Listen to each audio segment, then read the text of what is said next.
Bonjour. Sur un sol plat, déterminer la position de la ligne d'horizon permet de connaître la taille de tous les objets visibles, mais si la taille connue des objets ne colle pas avec la position de la ligne d'horizon, c'est le sol qui n'est pas plat.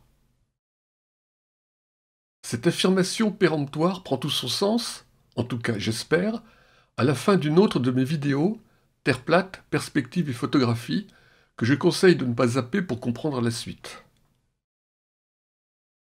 Vous êtes de retour? Parfait. La perspective, les lignes de fuite et la ligne d'horizon, tout cela n'est plus aucun secret pour vous. Visitant New York en avril 2015, j'ai profité d'une de ces matinées où le ciel est incroyablement calme et pur pour prendre des dizaines de photos des terrasses du Top of the Rock, le building le plus haut du Rockefeller Center. La tour fait 260 mètres de haut, mais comme elle n'est pas les pieds dans l'eau, je suppose que j'étais entre 265 et 275 mètres d'altitude, disons 270 et n'en parlons plus. Ce qui est pratique avec New York, c'est que tout y est plus ou moins carré, en tout cas en ce qui concerne l'architecture et l'urbanisme, et on peut donc utiliser les arêtes des buildings pour tracer des lignes de fuite, le point de fuite et la ligne d'horizon. Examinons ce que nous voyons au loin dans ce rectangle d'exactement 1920 sur 1080 pixels pour ne pas rééchantillonner l'image.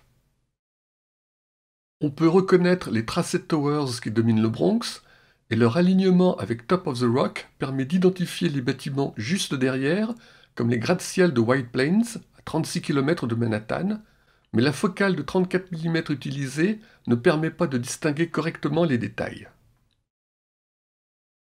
Par le plus grand des hasards, une des photos prises quelques minutes plus tard à une focale de 70 mm englobe la zone qui nous intéresse avec une meilleure résolution. Mais avant de continuer, un détour pour vérifier la construction des lignes de fuite. D'abord l'arête de ce building dont j'ignore le nom, ensuite le toit du Solo Building qui doit son nom à son architecte Solo et pas au fait qu'il ne culmine qu'à 210 mètres, l'arête d'une tour voisine idéalement située sur la 5e avenue, et enfin l'alignement des fenêtres de ce 4e building, avec un autre alignement intéressant, les fenêtres de la tour et le toit de cette dernière construction. L'alignement des fenêtres et des arêtes montre que les constructeurs new-yorkais ont bien fait leur travail. Les buildings sont des parallélépipèdes parfaits, parfaitement alignés, et il n'y a aucun doute sur la convergence des lignes de fuite et la position de la ligne d'horizon.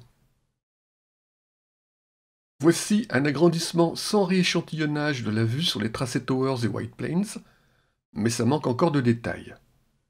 Il faut agrandir, cette fois avec rééchantillonnage pour se faire une idée de la skyline de White Plains.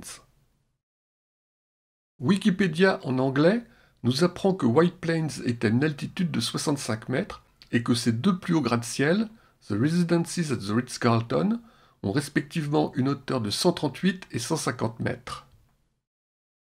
Le plus haut est donc à 215 mètres d'altitude, 65 plus 150, 55 mètres plus bas que les terrasses du Top of the Rock.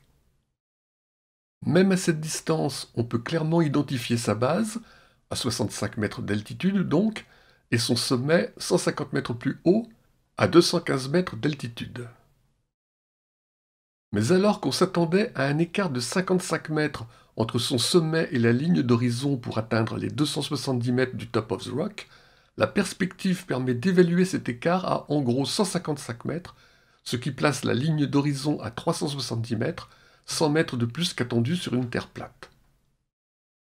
Voyons ce que cela donne sur un schéma de profil. Des terrasses du Top of the Rock, la vue se perd à l'horizon dans les collines du Connecticut, à une altitude et une distance inconnues. Sur une terre plate, on s'attend à ce que la ligne de visée garde une altitude constante. D'autre part, il n'y a aucune raison pour que les règles de la perspective constatées à courte distance, comme dans la vidéo recommandée, ne soient miraculeusement plus valides à 36 km, et ces règles permettent de situer la ligne d'horizon au niveau de White Plains à une hauteur de 370 mètres. Et alors qu'on s'attendait à un écart de 55 mètres entre la ligne d'horizon et le sommet des plus hauts gratte-ciel de White Plains, on constate que cet écart fait en gros 155 mètres, 100 mètres de plus. Et curieusement, Ces 100 mètres coïncident assez exactement avec ce que la courbure d'une sphère de 6350 km de rayon provoquerait à 36 km, comme le confirme ce calcul trigonométrique de base accessible à tout collégien en classe de 3e. Alors, si ça se trouve, le problème n'est pas là, mais bien là, dans l'hypothèse que la Terre serait plate. C'est ballot, on a beau dire, on a beau faire, cette Terre refuse obstinément d'être plate. Merci de votre attention.